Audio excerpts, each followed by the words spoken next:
favorite spot namin dito sa Timberland Heights subdivision namin, sa tutok ng bundok dito sa San Mateo, Rizal. At kung makikita nyo, this is like a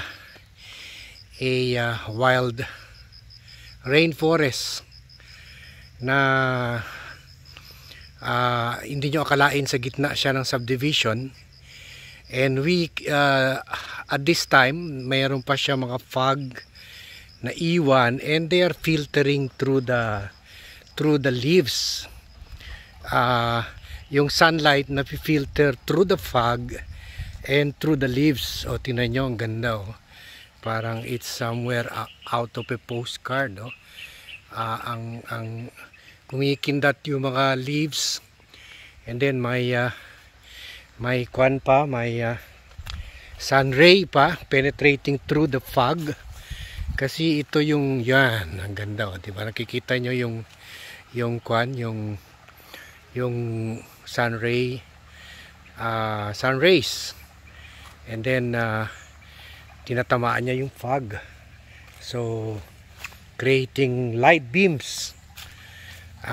So ito yung tulad ng sinabi ko na favorite spot namin, at pwede pa namin sabihin bonus spot for the whole subdivision, kasi ito yung mga lupa, kung narinig nyo, meron mini waterfalls, may sound ng mini waterfalls. O tinan nyo, again there, the sun through the fog. So merong mini waterfalls na medyo bangin siya, kaya hindi parang unlikely may bibili na owner dito, dahil alam nyo naman kung mabangin yung lupa, the site development cost compared to flat lang yung lupa is very high.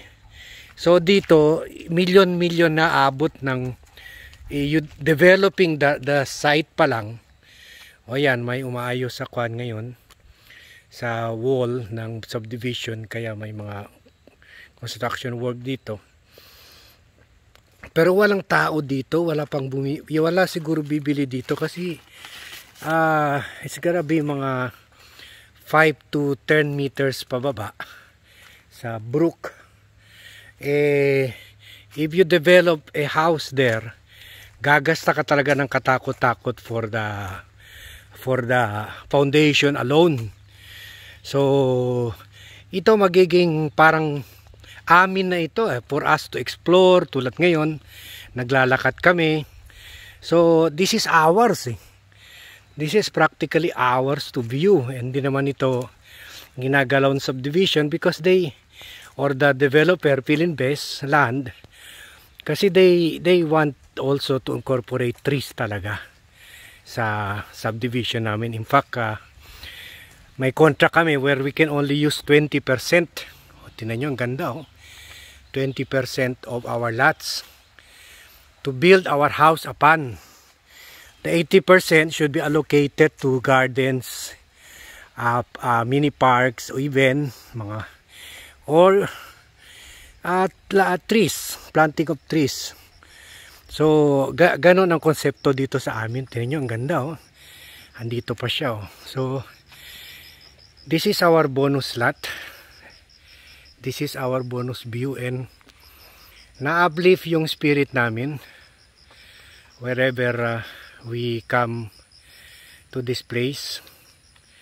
Now we have a good conversation, and then we have we have a good, wow, tingnan nyo, wow, beautiful, and then nabe-burn na kami ng calories 300 through walks. Umaabot ng 6,000 steps. Kung pwede 5 times or every day gagawin namin. So yun, this is it. And as a bonus we get this great views. Great views. And yun, modernity is not far away, kasi andon yung tutok ng clubhouse namin. So that's as modern as you can get, no? Asian modern ang konsepto niyan. So yun, you can still see the fog. It's about 8 o'clock, 8:30, pero dahil doon sa amin wala nang fog ganitong oras, pero dito meron pa, because this is a secluded place nga na parang deep forest talaga, and you wouldn't think that our place is just 15 minutes to Batasan Pambansa, or about 30 minutes sa Quezon Memorial Circle or Commonwealth, and it could be less kung walang traffic. So non-traffic hours, so kahit dito maganda, pero dito wala nang fog dahil medyo may mga bahay-bahay na ginagawa dito. So this is our place, this is our little heaven. Dito may ginagawa rin bahay. Nakikita nyo, this is what I'm telling you, no? You can build a house here, pero foundation niya, million na ang ginasta niya sa foundation. And then livable lang doon the last 3 floors. Na ang pasukan naman niya sa kabila, through and through yung lupa niya. But this is itong foundation na ito, this is what will double your cost sa construction dito. That's why you can just imagine, kung owner ka, magtatayo ka ng bahay, maghahanap ka na lang ng plot land. That way, you will drastically reduce the cost. So, we like it that way. Kasi ibig sabihin, no one will touch our mini wild forest, mini rainforest dito sa lugar namin. I can hear the birds chirping. Pagkatapos meron pa mangga dito na ginagamitan namin ng ng slingshot to hit the mangga, kasi medyo mataas na eh. So at malalaki yung mga mangga. So we really enjoy it here, and we'll have another round dito sa area na ito before heading home, and by that time may mga 6,000 steps na kami. Sometimes I shoot my again another view of that beautiful. Sometimes nagsushoot ako ng video dito. I shot several video dito para sa vlog ko nito.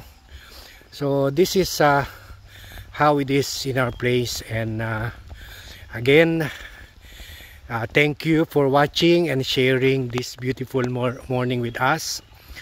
Please subscribe if you like this view. Please subscribe to the Vlogcaster Armandin Nocum YouTube channel, and please press the bell button para ma-notify kayo tuwing may mga post ako.